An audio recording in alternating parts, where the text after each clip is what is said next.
Hola queridos amigos, nuevamente con ustedes, soy doctor Maximiliano, el médico que ha trabajado en los Andes, la Amazonía, en la costa de Ecuador, que hoy día les va a hablar acerca de las medidas necesarias para transformar la situación crítica que vive Ecuador, que ahora no solamente está amenazada por el cambio climático, por el narcotráfico, sino por Donald Trump y su expulsión masiva de ecuatorianos desde Estados Unidos, o sea, por la deportación, que es la promesa.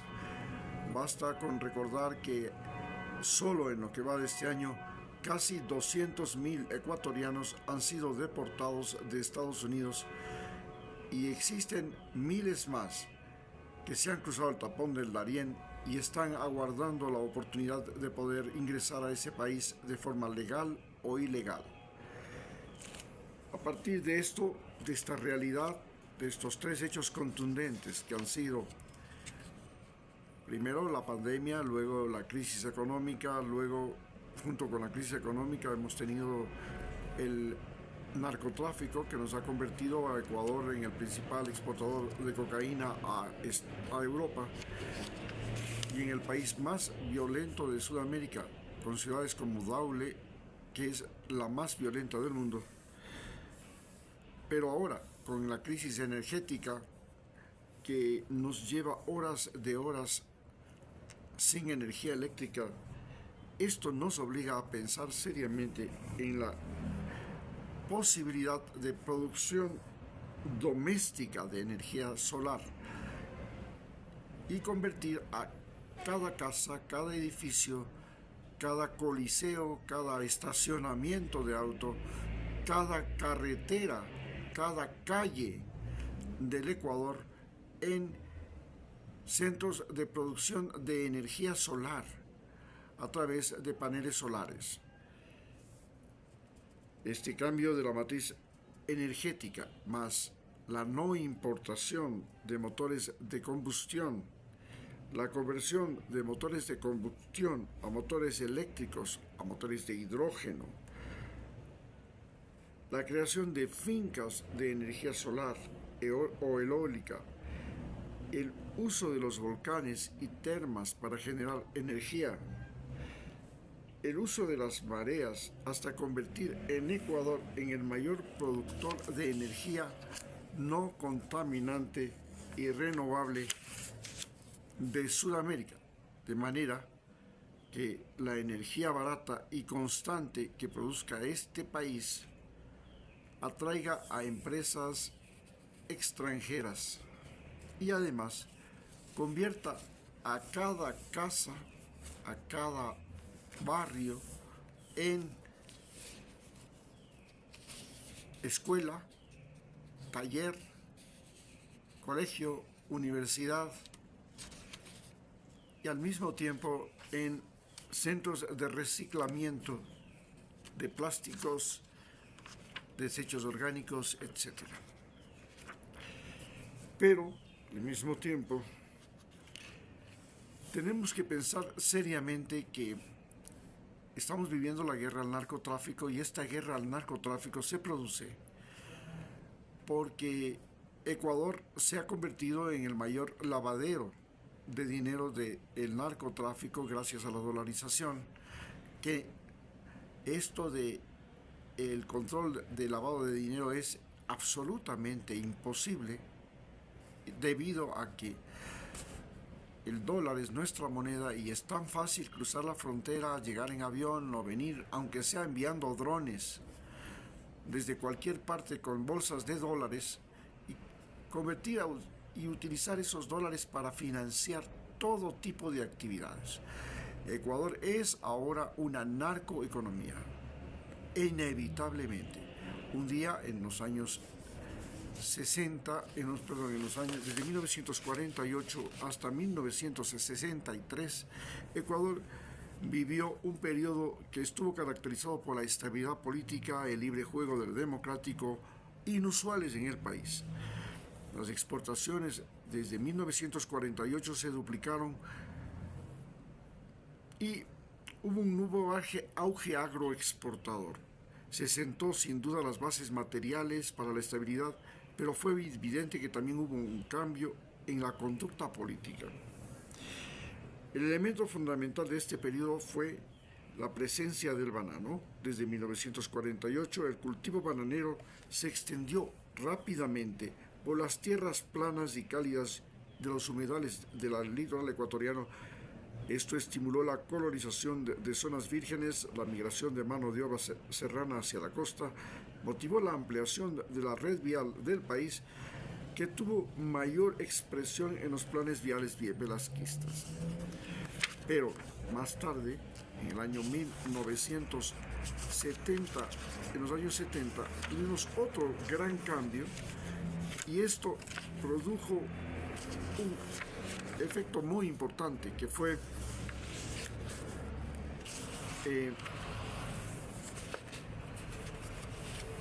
la presencia de la exportación de petróleo. Ecuador se convirtió en el país petrolero, y este país petrolero ya dejó de ser república de bananera, y la república bananera significaba a nivel mundial ser un país con las peores condiciones humanas y políticas imaginables en América Latina. En cambio, cuando los militares volvieron a sus cuarteles, el país se quedó en una era muy distinta que se hallaron hasta 1972.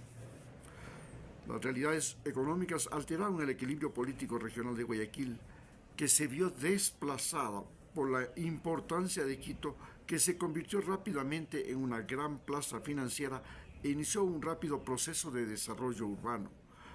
A lo dicho, se agregó una política de desarrollo regional que impulsó el crecimiento y modernización de otros puertos como Manta, Bolívar, Esmeraldas, en desmedro de Guayaquil.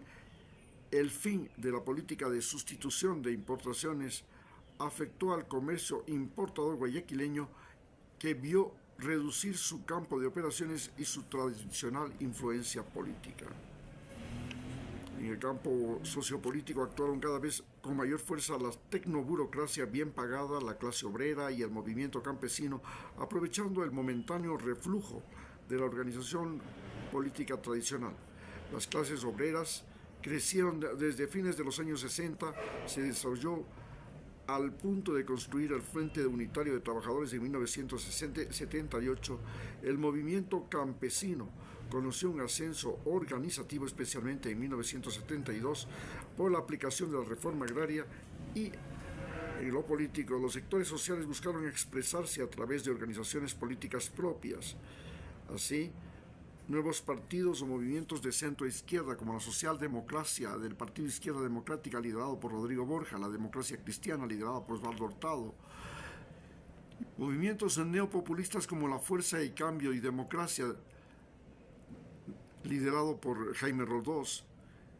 Esto hizo que la clase media radicalizada y la vanguardia obrero-campesina hallaran su expresión política en el Frente Amplio de Izquierda, por ejemplo, que reunió a los partidos comunistas y socialistas bajo el liderazgo de René Mollet. Así pues, pasamos de ser una república bananera a ser una república petrolera. Pero, en este momento, Ecuador ha pasado a ser un narcoestado, una economía de narco. Somos el mayor exportador de cocaína a Europa, y esto nos obliga a pensar seriamente, primero, en la legalización de la producción, uso y explotación de derivados de la marihuana y de la hoja de coca para uso medicinal, la remodelación, reconstrucción y nuevo funcionamiento y misión de las prisiones en el Ecuador, la regeneración urbana de los barrios miseria del país, porque los barrios miseria del país se han convertido en escuelas, colegios y universidades de delincuentes. La captura y detención, asimismo el juzgamiento, prisión de personas que hayan usado la violencia, la intimidación, el miedo, la maldad, la corrupción en el Ecuador. Mejorar las capacidades de la policía y el ejército. Tenemos que eliminar al ejército en sí para crear una policía fronteriza, una policía naval, una policía aérea, una policía de caminos, una policía turística, la policía migratoria, de infraestructura, la policía de investigaciones y otras formas de policía, de manera que el Ecuador no gaste más en submarinos, aviones de guerra, armas de combate contra ejércitos de otros países y concentre sus recursos en gastos para la policía. En otras palabras, es necesario hacer desaparecer la estructura de la policía y el ejército, porque estas estructuras del ejército, la policía, la estructura del ejército y la marina, así como la de la aviación, fueron creadas para combatir amenazas externas del país. Hoy el Ecuador no tiene amenazas externas después del Tratado de Itamaraty con Perú, y la mayor amenaza que tiene son las amenazas internas. Y las guerras entre países latinoamericanos fue el mecanismo mediante el cual Estados Unidos e Inglaterra logró dominarnos, conquistarnos, someternos. Y desde ese momento los ejércitos en el Ecuador han servido fundamentalmente para poner y quitar presidentes. También nos obliga a pensar en la producción domiciliaria de energía limpia, de basura reciclable, de agua recuperada mediante filtros, el saneamiento ambiental, la electricidad, sobre todo la internet, la televisión satelital gratuita, cambiando la arquitectura y uso de las viviendas que darían ingresos económicos a los moradores de los barrios miseria, pues el Estado compraría la energía eléctrica, la basura reciclable, el agua purificada que ellos produzcan a partir de servicios que ofrecen los municipios. También se hace necesario la creación de cooperativas mineras que exploten de manera tecnificada y responsable y de manera ecológica en áreas no protegidas del Ecuador. Es decir, los mineros que ahora son mineros ilegales deberían ser organizados para poder trabajar en la minería y explotar las mineras mediante maquinarias y procesos adecuados y no ceder las minas a empresas tradicionales extranjeras.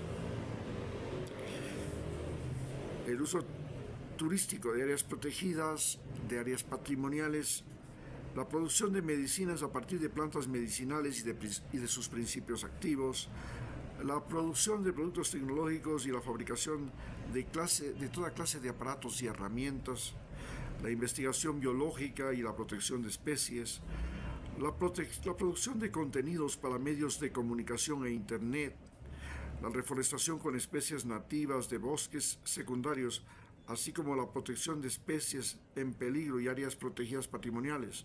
Es muy importante la protección y reforestación después de los incendios. La creación de plantaciones o camaroneras no contaminantes que reciclen el agua y que usen sus propios laboratorios de larvas y semillas a partir de hembras obradas de sus propias piscinas o de los cultivos que realizan. La creación de fincas orgánicas y de plantaciones y haciendas que no sean degenerativas del suelo. La reducción de pesticidas en los cultivos, la multiplicación de la agricultura orgánica, la venta y exportación solo de productos orgánicos o alimentos con sello verde. No más exportación de banano y de camarón y de productos alimenticios que no tengan sello verde. La construcción vial de puertos, aeropuertos, para la reorganización y de vías para la reorganización del uso del espacio físico en el Ecuador. El cambio de matriz energética es muy importante. ¿Para qué? Para la no importación, ¿a partir de qué? La no importación de vehículos motores de combustión, la conversión, como decíamos, de motores eléctricos a motores de conversiones de combustión a motores eléctricos o motores de hidrógeno, o simplemente la importación de vehículos híbridos eléctricos. También es muy importante que la transformación sea también a partir de la pesca controlada, la creación de fincas acuáticas, la creación de áreas no pesqueras y de zonas rotativas de pesca. También es importante eliminar la tortura, el hacinamiento, la crueldad en las haciendas, fincas y lugares de cría de animales, la prohibición de caza y pesca en áreas silvestres o la recolección ordenada de conchas, cangrejos en los manglares. Es necesario, a partir de las visas de estudio, trabajo y vacaciones, regular la emigración legal para convertir a los ecuatorianos en productores de remesas.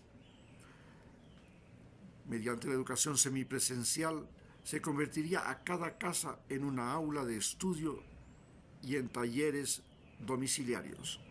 Mediante escuelas, colegios y universidades con residencias estudiantiles hasta los 30 años, para estudiantes cuyos padres trabajan fuera de casa o quieren abandonar el hogar por cualquier razón, en especial por la violencia doméstica, la fractura familiar, el divorcio.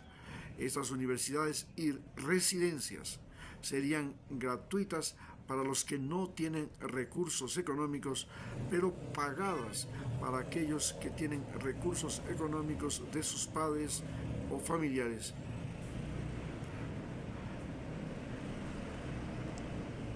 La restauración de UNASUR es muy importante.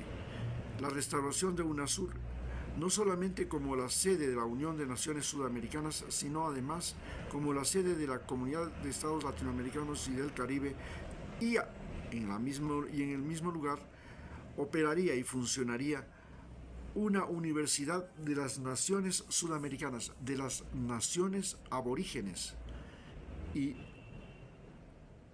sudamericanas. Nos interesa también, sería necesario también cambiar los contenidos y modelos de la educación del Ecuador, de manera que los profesores ya no sean torturadores de los estudiantes y más bien se conviertan en cazadores de talentos.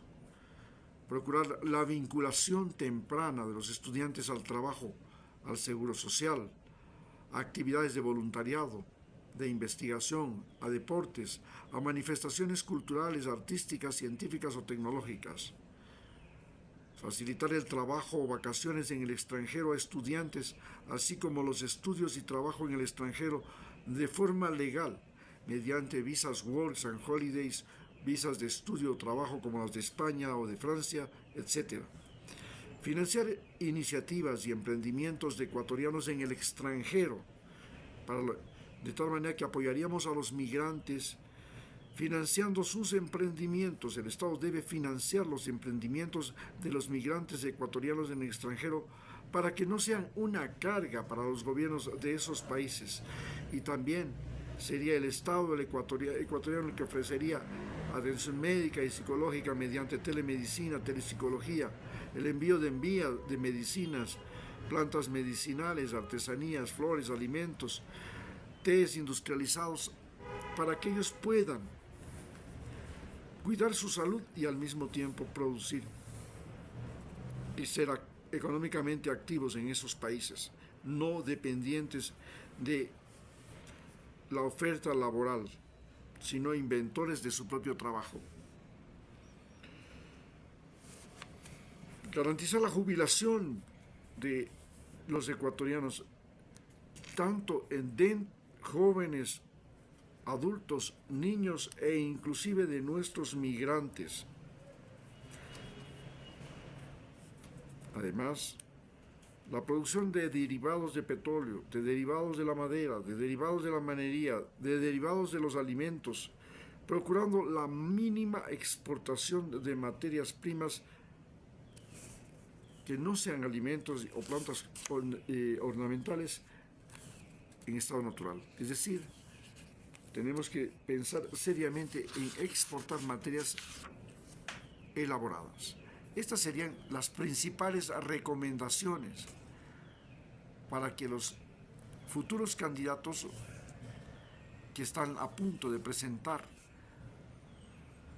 sus candidaturas y sus propuestas las tengan en consideración cuando entren en el debate y en la campaña electoral. Muchas gracias.